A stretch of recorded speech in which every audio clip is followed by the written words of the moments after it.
Day 13 on my Pennine Way journey, and I'm on Hadrian's Wall at last. Wonderful part of our British history, and I'm going to be following this wall for 9 miles before I head north towards Bellingham. You can probably tell that it's raining, and it's raining quite hard. Hence the reason why, because I've had wet feet, wet shoes constantly now for several days. I'm putting pseudocreme on my feet every morning before I put my wet socks back on, in order to repel the moisture and protect my feet from any possibility of trench foot setting in. And so far my strategy's been working really well, similar to what I do when I do long distance walks, challenge walks that is, and I use Vaseline and change my socks every 15 miles or so. Well, I haven't got that luxury, but pseudocreme definitely keeping the moisture at bay. Breakfast in the tent this morning. Tent's packed up separately, inner from outer. I'm led to believe, although I'm not necessarily believing it, that it's going to clear up mid-morning. I suspect it'll be later, looking at this coming in, and hopefully I'll get a dry afternoon as I head north to Bellingham. That's the plan anyway. 25 miles today, and I got a campsite booked in Bellingham, prepaid already, so looking forward to staying there.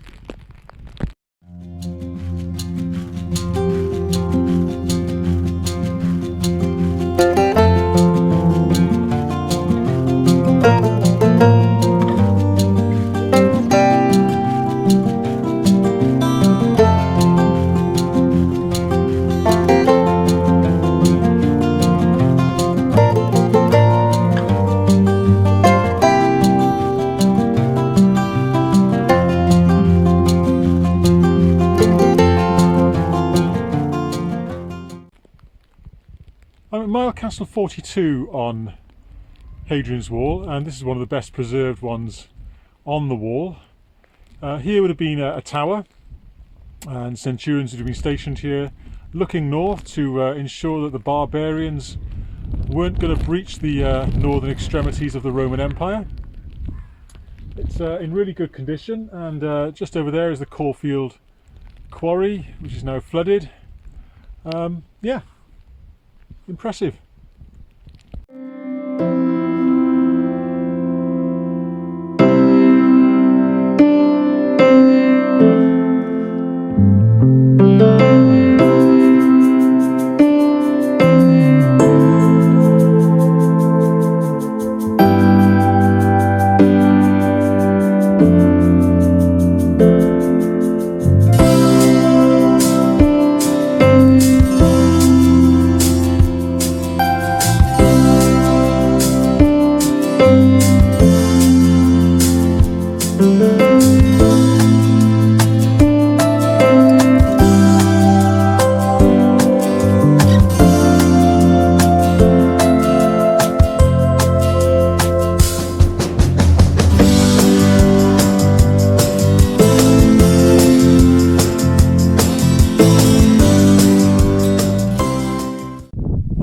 Section, and I'm not sure I'm finished with the rain yet.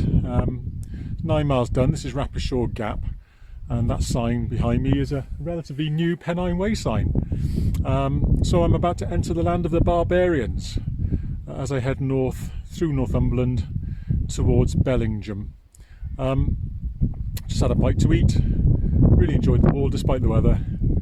Makes you realise what a wonderfully iconic piece of archaeology we have in the UK, and of course the Vindolanda tablets are considered to be the greatest treasure that Britain has, and if you don't know what they are, I just suggest you Google them. They really give an insight into life in Roman Britain.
about 10 to 12, I was just looking at my map to think about where I could have some lunch, because I got up early this morning and I've done several miles, so it's time for lunch, to realise that I was off the route that I should have been on. I'd missed a turning for the Pennine Way in the forestry. Okay, that was my fault for not concentrating on my map, and I found the Pennine Way signpost where it should have been. It was tucked behind a tree, but that's not nobody's fault. That's my fault for not navigating and checking my map on a regular basis. But then the Pennine Way took me through a horrendous path through the forest. Because of all the rain we've had, it can only be described as a quagmire. I mean, I've given up trying to keep my feet dry anyway, which is just as well, because that section had me shin high at some point with a peaty boggy morass. And I'm now out of the forestry for a bit, heading across a pretty moist bit of moorland, and I still haven't had lunch.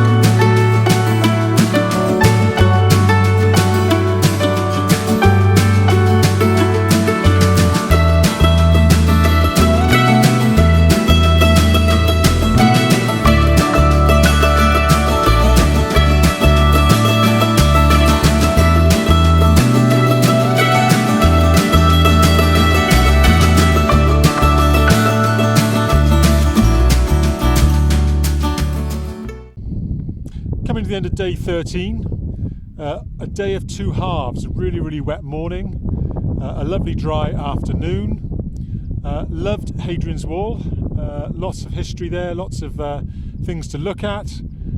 Can't say I was too fond of the forestry north of Hadrian's Wall, probably the worst bogs on the whole of the Pennine Way so far. That's Bellingham behind me, and that's where I'm going to do my last resupply. I've booked myself into the campsite there, my last shower as well, before I head onto the Cheviot range via Burness, and in 2.5 days time I'm going to finish at Kirk Yetto. So, great day, catch you on the next video.